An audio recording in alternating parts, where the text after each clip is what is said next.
Hi gaming guys, and welcome to another straight line speed build for Forza 6, and this time we are tuning a DLC car, one of the coolest DLC cars in my opinion, and one of my favourite things about Forza is just how obscure their car selection is. They're not afraid to put random stuff in there, and I really love it for that. This is a perfect example of that thinking, a limo on a racing game. Of course, why not do it? Because it makes no sense. We don't care, put it in anyway. I love that. Now, as always, if you would like the tune for this car without going through the rigmarole of fitting it all yourself, you can, as always, find it on my storefront. Just search the keywords in the description below to find it. But if you want to build it yourself, do the tunes, etc., then this is the video for you. So, this car is a lot quicker than many people would probably assume it would be. I would recommend the all-wheel drive conversion. I think if I remember correctly, it's a V8 race engine swap, NASCAR style.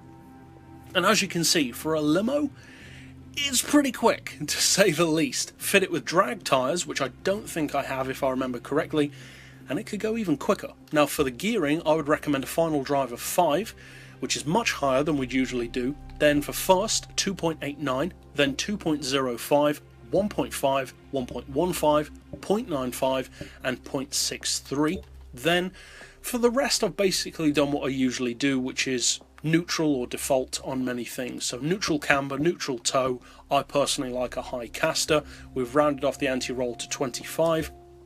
Springs to 1000 and 920.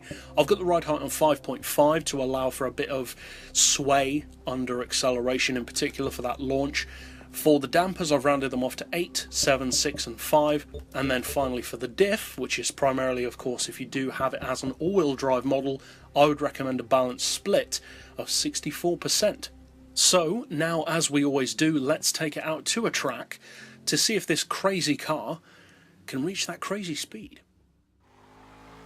Now, of all the cars on Forza, which you would probably and understandably assume would be not exactly ideal for both handling and straight line performance, this is probably top of the list. It's about as impractical as a track car as you can get.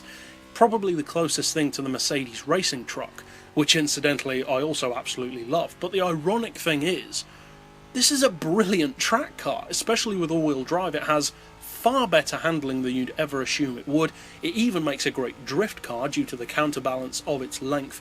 And as you can see, in a straight line, it's pretty quick.